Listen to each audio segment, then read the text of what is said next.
Bapak Ibu Saudara yang kekasih di dalam Tuhan, pagi ini kita akan sama-sama merenungkan firman Tuhan. Saya mengajak kita akan membaca di dalam Ibrani pasal 12. Kita baca ayat yang ke-18 dan kemudian kita lanjut ke ayatnya yang ke-22. Firman Tuhan katakan, sebab kamu tidak datang ke gunung yang dapat disentuh dan api yang menyala-nyala, kepada kekelaman dan gelap angin badai, bunyi sangkakala dan bunyi suara yang membuat mereka yang mendengarnya memohon supaya jangan berbicara lagi kepada mereka.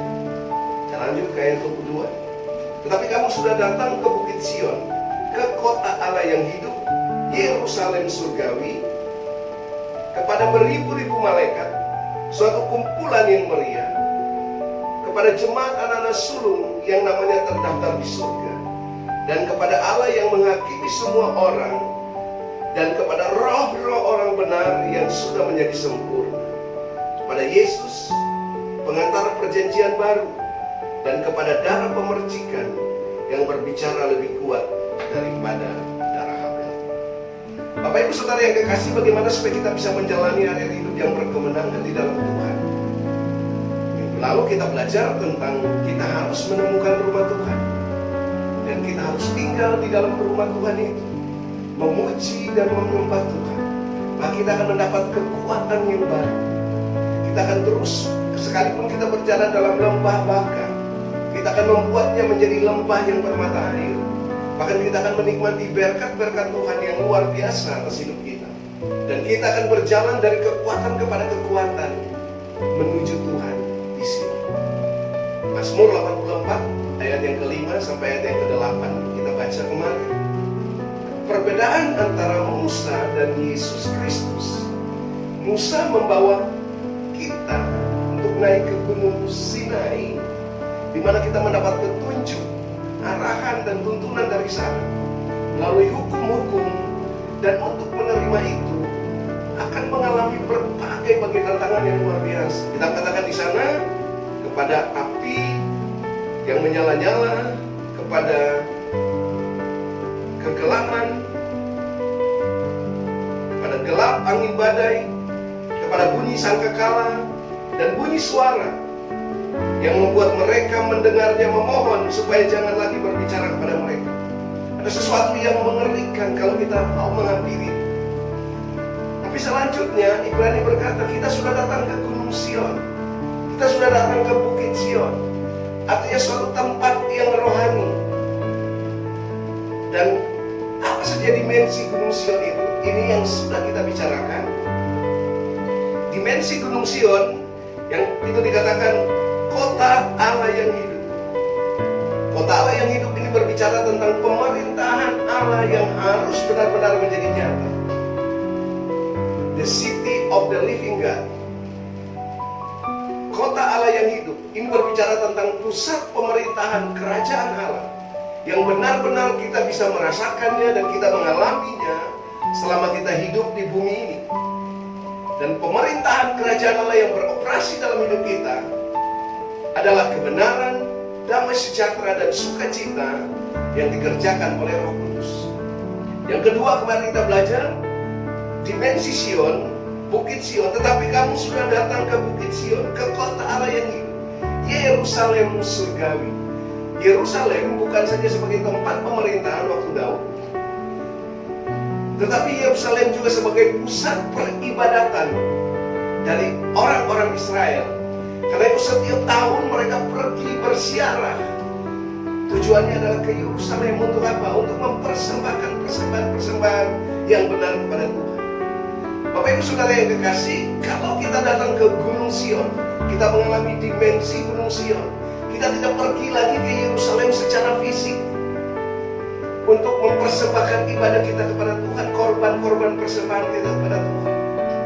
Tapi kita sudah datang ke Yerusalem surgawi, Jerusalem of heavenly.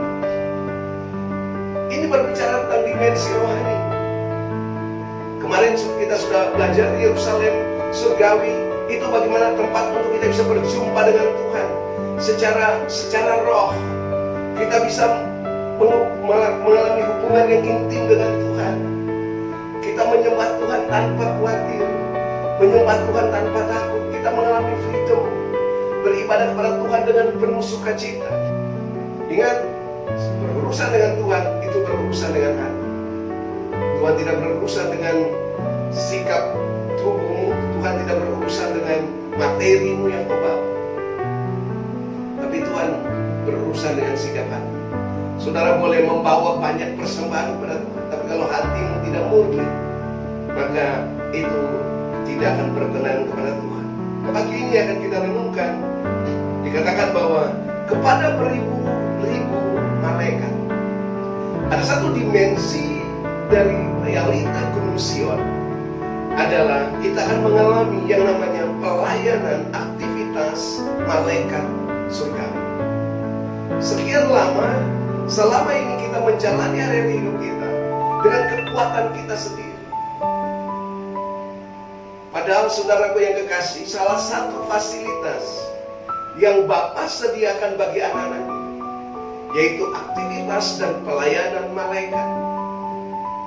Tetapi sekian lama kita tidak menyadari peran dan fungsi itu dalam hidup kita. Nanti ketika kita menghadapi musibah, wabah seperti pandemi COVID ini, baru kita mulai ingat kembali ke Mazmur 91. Nah, Bapak Ibu Saudara yang kekasih, realitas Sion, kita akan mengalami pelayanan malaikat itu menjadi nyata. Malaikat adalah utusannya Tuhan, atau makhluk-makhluk surgawi yang ditetapkan Tuhan untuk melaksanakan semua perintah, semua pesan, dan semua instruksi yang datang dari surga kepada kita. Dan setiap malaikat ditetapkan Tuhan untuk melayani, untuk menyampaikan pesan, bahkan untuk menolong kita.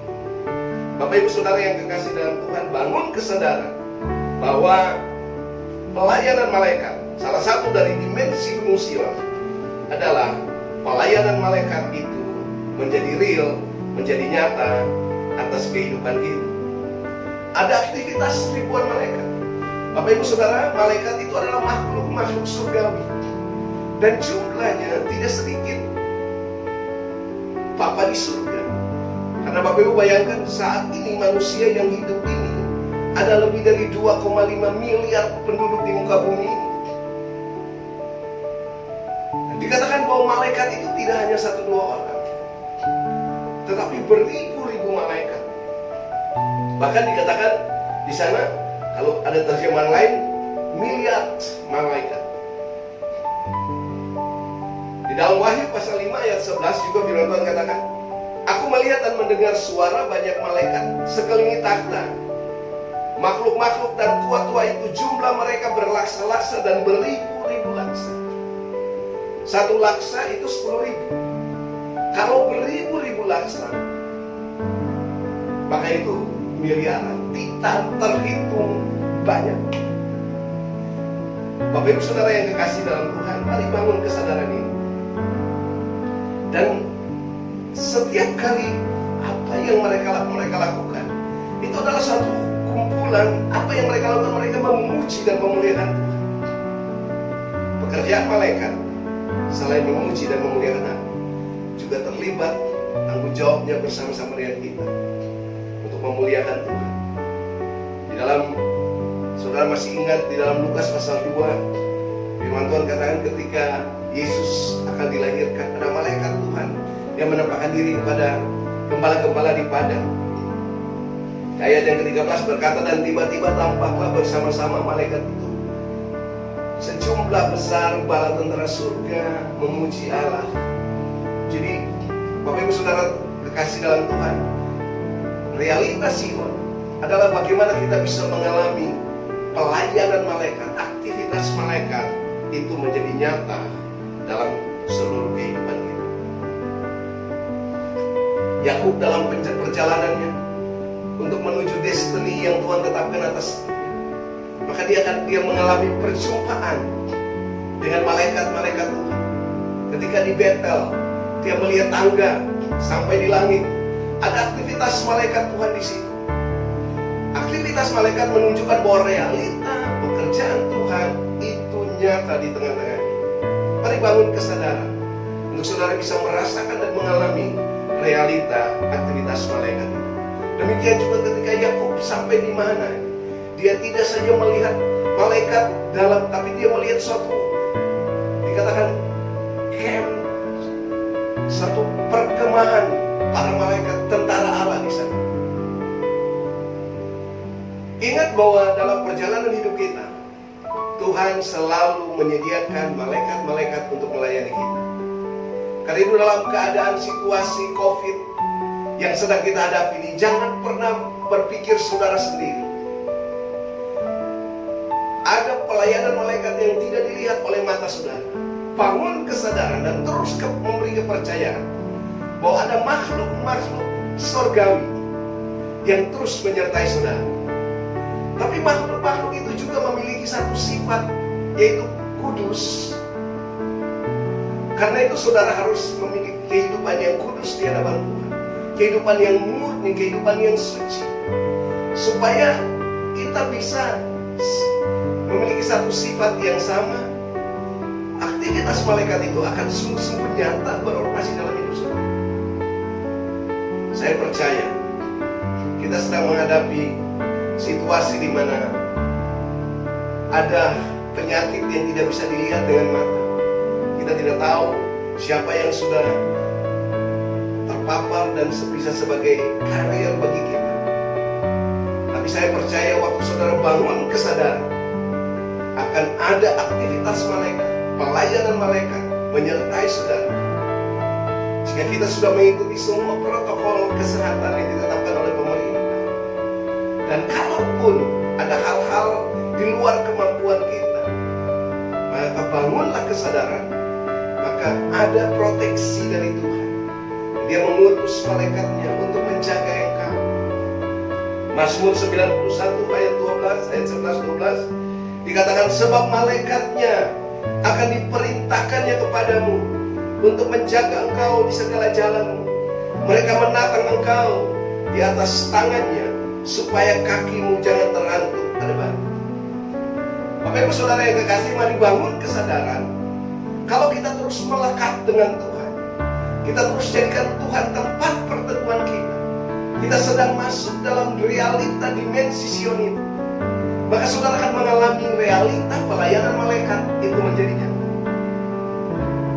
Bapak Ibu Saudara, kalau kita baca kisah para rasul, itu benar-benar murid-murid itu mengalami pelayanan malaikat yang real, yang nyata. Bahkan malaikat bisa masuk ke dalam rumah mereka. Malaikat bisa melepaskan belenggu dari Paulus dan Silas. Malaikat bisa masuk di rumah Kornelius. Pekerjaan malaikat itu real. Saudara jangan berpikir bahwa pengalaman pelayanan yang dialami oleh rasul-rasul itu juga tidak bisa dialami oleh saudara. Karena saudara adalah anaknya. Saudara dan saya adalah umat pilihannya, umat tebusannya. Maka dia juga mengutus malaikatnya untuk menyertai kita. Bapak Ibu Saudara yang kekasih dalam Tuhan, tanpa saudara sadari, sebetulnya saudara boleh luput dari berbagai masalah. Tiba-tiba saudara luput dari kecelakaan, saudara harusnya berjalan, tiba-tiba saudara membalikan arah. Nah, sebenarnya tanpa saudara dan saya sadari, kita sedang mengalami aktivitas pelayanan malaikat dalam kehidupan kita.